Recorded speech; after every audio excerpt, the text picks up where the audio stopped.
Morning friends, hello guys, welcome back to my channel. আমি সোমা, আমার চ্যানেলে বন্ধুরা তোমাদের সবাইকে ওয়েলকাম। তো বন্ধুরা দেখছো আমি এখন শাড়ি পরে রেডি হয়ে গেছি, স্নান টান করেছি, পুজো দিয়েছি, বাড়িতে যেসব প্রতিদিনের যে কাজ থাকে কাজ কমপ্লিট করেছি, বাড়ির পুজো দিয়েছি। আর এখন আমি রেডি হয়ে যাচ্ছি কোথায় বলো তো, এক জায়গায় পুজো দিতে।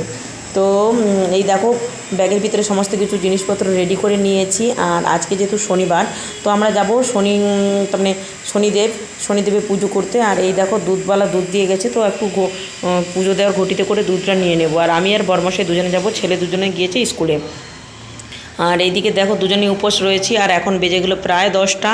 আর বাড়ির সমস্ত কিছু কাজকর্ম করে নিয়েছি, রান্নাবান্না করে বেরিয়ে পড়েছি। চলো দেখতে থাকো, অবশ্যই তোমাদের ভালো লাগবে। আর এই দেখো বন্ধুরা, আমরা চলে এসেছি সেই পুজোর জায়গাতে যেখানে পুজো দেবো। তবে তুমি বাড়ির থেকে অনেকটাই দূর, মানে এটা হলো একটা নদীর ঘাট বা ড্যাম বলে ওই জায়গাতে। তো এখানে এসেছি প্রথমে আমাদের মানে এক জায়গা থেকে বলেছে যে 21টা ফুল আর তিল চাল আর 5 রকমের, তো মোটামুটি 5 রকমের শস্য দানা, আর তার সাথে 21 রকমের ফুল গঙ্গাতে দিতে। তো তার জন্য গঙ্গা নদী মানে যে কোনো নদীতে দেওয়া যায়। তো তার জন্য আমরা এই নদীটাতে চলে এসেছি। এই নদীটার নাম হলো শিবনাথ নদী। তো এইদিকে ড্যাম আমাদের বাড়ি থেকে প্রায় 3-4 কিলোমিটার দূরে রয়েছে এই গ্রামটা। তো এখানে এসেছি। আর এই দেখো সামনে অনেকটাই নদী। তো এখানে ড্যামের ব্যবস্থা রয়েছে, মানে বর্ষার সময় যখন জল ভরে যায়, তাই ওই ড্যামে যা কাজ হয় আমি তো সঠিক জানি না কী করে, মোটামুটি জল বেশি হয়ে গেলে বের করে, এরকম একটা সিস্টেম হবে হয়তো। আর এই দেখো জঙ্গলটা কত সুন্দর দেখতে, তোমাদেরকে দেখাচ্ছে। আর কত রৌদ্র উঠেছে। আমরা 10টার সময় বাড়ি থেকে বেরিয়েছি, এখন বেজে গেছে 10:30। আর এই দেখো বরমশাই গেছে সামনে দেখতে যে কীরকম কী নামবো বা কী ঘাট আছে নাকি, কিন্তু গিয়ে দেখে ওখানে ঘাটও রয়েছে, অনেকে স্নান করছে। তার জন্য আমি এই দূরে দাঁড়িয়ে রয়েছি। আর চলো বন্ধুরা দেখতে থাকো, অবশ্যই ভালো লাগবে। আমার দুধটা যেন না পড়ে আবার।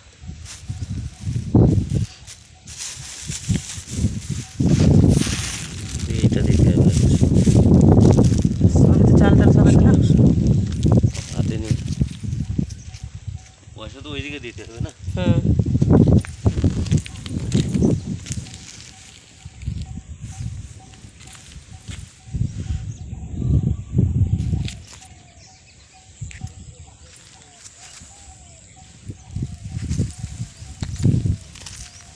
তো বন্ধুরা দেখলে তো ব্যাগের থেকে ফুলগুলো বের করে দিলাম, মানে একটা প্লাস্টিক করে ভিতরে 21 রকমের ফুল আর 5 রকমের দানা শস্য নিয়ে এসেছি। তো সব কিছুই বরমশাইকে রেডি করে দিলাম।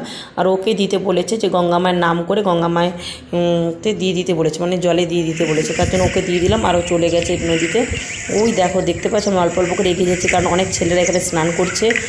তো অনেকজন চলে গেছে আর 2জন রয়েছে। আর ওই যে দেখতে পাচ্ছ প্যান্ট শার্ট পরা, ওইটা আমার বর। তো বর ওখানে নদীতে গঙ্গা ঠাকুরের নাম করে ফুল আর ওই 5টা শস্য দিচ্ছে। এরপরে আমরা যাব শনিদেব আরও ঠাকুর রয়েছে সব পুজো দিতে। তোমরা দেখতে থাকো, অবশ্যই তোমাদের ভালো লাগবে।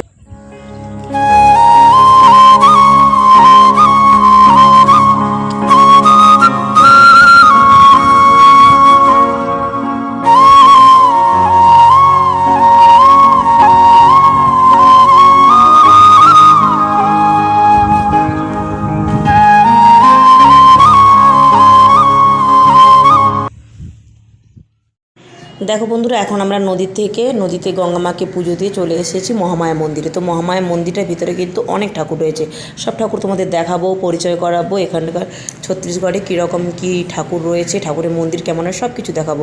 ওইখানে প্রথমেই দেখে নিলে বজরংবলী, আমার বরমশাই ওখানে ধূপকাঠি জ্বালাচ্ছে। আর এটা হলো মহামায়া মন্দির, মানে ভিতরে রয়েছে মহামায়া ঠাকুর। আর এই দেখো বজরংবলী, এদিকে শিব ঠাকুর রয়েছে। আর এটা হলো কালী মাতার রূপ, মানে কালী মায়ের রূপ। আর এই দেখো মন্দিরের চারিদিকটা এরকম করে বাউন্ডারি করা। আর এটা কিন্তু নদীর ঘাটের থেকে অল্প একটু উঠে আসলেই তবে মন্দির। আর এদিকেও অনেক কিছু মন্দির রয়েছে। তো এই মন্দিরের মধ্যে অনেক ঠাকুর রয়েছে।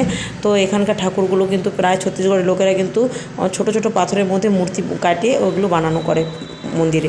আর এই দেখো এটা হলো মহামায়া মন্দিরেরই গেট। এই দেখো গেটটা কত সুন্দর, তাই না? গেটটা খুব সুন্দর। উপরে দেখো মা দুর্গা মানে জগদ্ধাত্রী ঠাকুর বসে রয়েছে, যেটাকে আমাদের বাঙালি ভাষাতে আমরা বলবো জগদ্ধাত্রী ঠাকুর, কিন্তু এখানে মহামায়ার রূপ বলে। আর ওইদিকে হচ্ছে বাড়ি যাওয়ার রাস্তা, যেদিকে ওইদিকে দেখাচ্ছি। আর ওর বিপরীত হয়েছে নদীতে যাওয়ার রাস্তা। আমরা নদী থেকে এসেছি। আর এই দেখো মহামায়া মন্দিরের 2 দিকে কত সুন্দর রয়েছে না। তো এগুলো কি বলে, এই ঠাকুরগুলোকে কী বলে বলো তো? ও গরুর বলে আমাদের বাঙালি ভাষাতে, এইদিকে গরুর আর একদিকে বজরংবলী, এদিকে হলো নদীতে যাওয়ার রাস্তা। ওই রাস্তা থেকে আমরা এসেছি নদীতে, গঙ্গা মাকে পুজো দিয়ে এসেছি মহামায়া মন্দিরে পুজো দেবো, নারকেল চড়াবো, ধূপকাঠি আর জল দেবো, ব্যাস জল পুজো, গঙ্গা জল, দুধ এনেছি, সব কিছু দিয়ে পুজো দেবো। আর নদী থেকেও একটু জল এনেছি।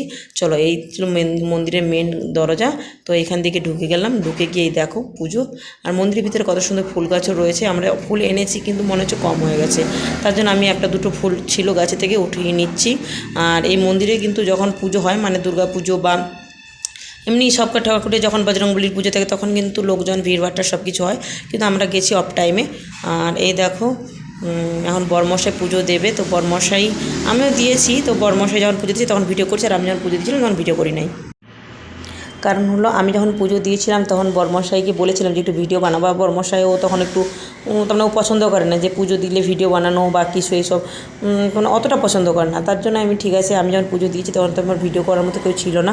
তখন যখন বরমশাই পুজো করছে তখন আমি ভিডিওটা বানাচ্ছি। আর এটা হলো বজরংবলী ঠাকুর। তো বজরংবলী মানে হনুমান ঠাকুরকে পুজো করছে। আর হনুমান ঠাকুরের পায়ে নারকেল চড়াচ্ছে, এই দেখো ধূপকাঠি দিয়েছে, তারপরে জল দিয়েছে। আর এই দেখো এখানে মন্দিরের মানে গ্রামের যারা, তারা এই নদীতে যারা স্নান করে যাওয়ার সময় কিন্তু এরকমই মন্দিরে ঠাকুরকে পুজো দিয়ে যায়, আগরবাতি জ্বালিয়ে মানে ধূপকাঠি জ্বালিয়ে দিয়ে যায়।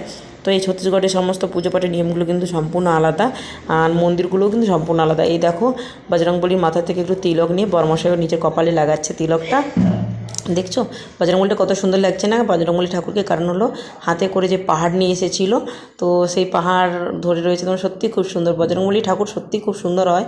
আর আমার বর একটু বজরংবলীর ভক্ত বেশি, ঠিক আছে।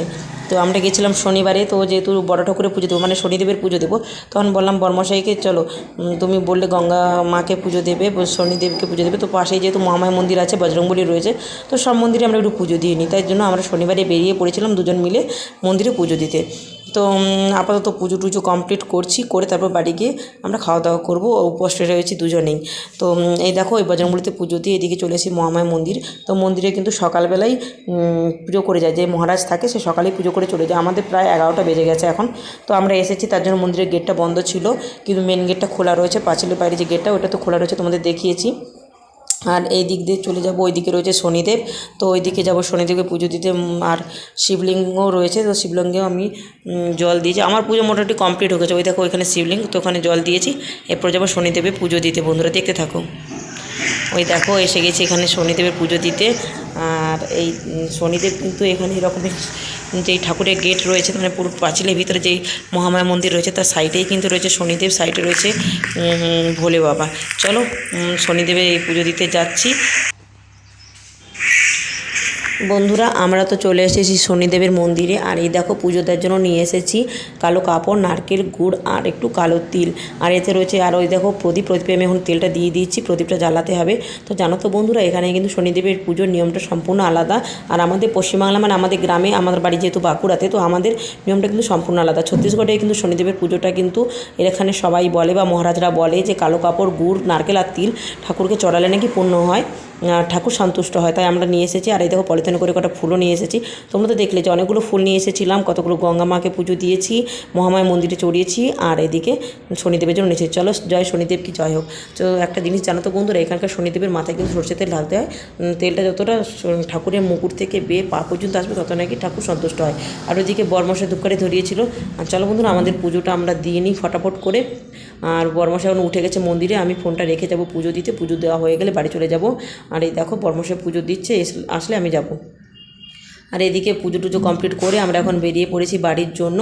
আর যেহেতু আমরা গ্রামের ভিতরে থাকি, তো গ্রামের ভিতরেই মন্দিরে পুজোটো দিয়ে এখন বাড়ি চলে যাচ্ছি। তো বন্ধুরা তোমাদেরকে দেখালাম যে এখানে শনিদেবের পুজো দিতে কেমন লাগে, আর কি কি লাগে, নিয়ম কি, সব কিছুই তোমাদের অল্প স্বল্প দেখালাম। আর দেখো বন্ধুরা গ্রামের চারিদিকটা কত সুন্দর। আর এদিকে এখন ধান যেহেতু উঠে গেছে, তার জন্য আবার ধান লাগানোর জন্য জমিতে কাদা করা হচ্ছে। আর দেখো কত সুন্দর না গ্রামের চারিদিকে গাছপালা। আমরা থাকি ছত্তিশগড়ে, কিন্তু ছত্তিশগড়ে একটা জিনিস কি জানো, যখন শীতকাল আসে বা তখন কিন্তু খুব সুন্দর লাগে, শীতকাল হোক চাই বর্ষাকাল, কিন্তু গরমের সময় এখানে চারিদিক মরুভূমির মতো হয়ে যায়।